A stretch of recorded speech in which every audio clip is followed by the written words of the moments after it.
La sexualité est une question souvent peu abordée dans le parcours des patientes. En dépit des recommandations récentes de l'Institut national du cancer de 2021, cette question reste encore aujourd'hui souvent taboue.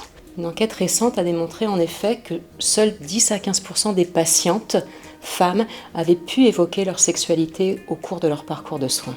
Il existe aussi beaucoup d'inégalités parmi les patientes traitées pour un cancer du sein, qui sont aussi le fait de projections des soignants.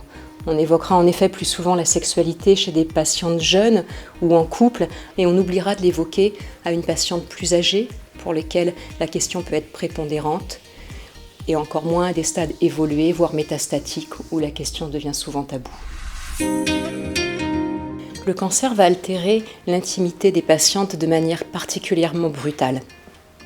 La maladie avec sa fatigue, les traitements avec leurs effets secondaires divers vont altérer l'estime de soi, souvent l'image corporelle après mastectomie en particulier, la reconstruction pas toujours bien vécue, et le compagnon des fois devient aussi le soignant, l'accompagnant et non plus l'amant, ce qui va profondément bouleverser le couple.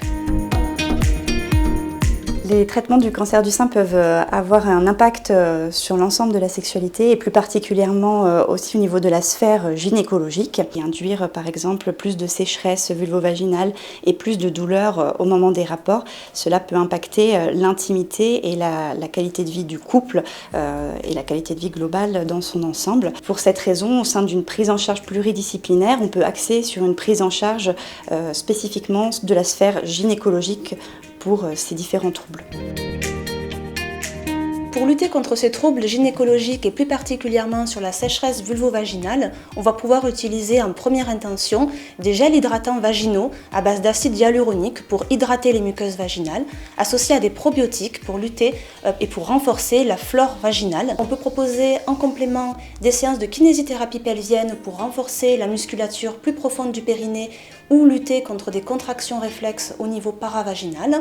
En deuxième intention, si ces premières techniques ne suffisent pas, alors on peut utiliser par exemple localement des injections d'acide hyaluronique sous anesthésie locale pour lutter plus particulièrement sur des zones douloureuses ou faire des séances de photobiomodulation. Donc comme son nom l'indique, c'est des photons, donc de la lumière sous forme de petites LED qui vont permettre de régénérer la muqueuse vaginale. Bien évidemment, la prise en charge de la sexualité ne se résume pas uniquement aux problèmes physiques. Il faut prendre en charge la personne dans son ensemble, sur la dimension psychologique, la dimension familiale, le partenaire, le couple dans son ensemble.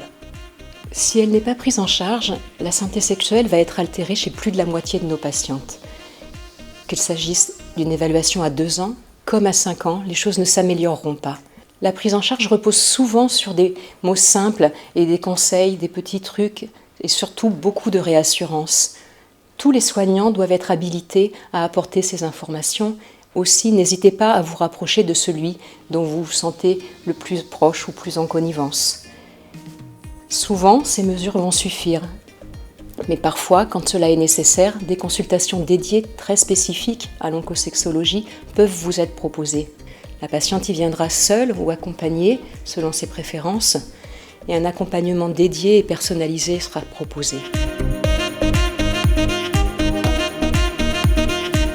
Aujourd'hui, la sexualité ne doit plus être taboue et chaque patiente traitée pour un cancer du sein doit se sentir légitime d'évoquer la question avec ses soignants.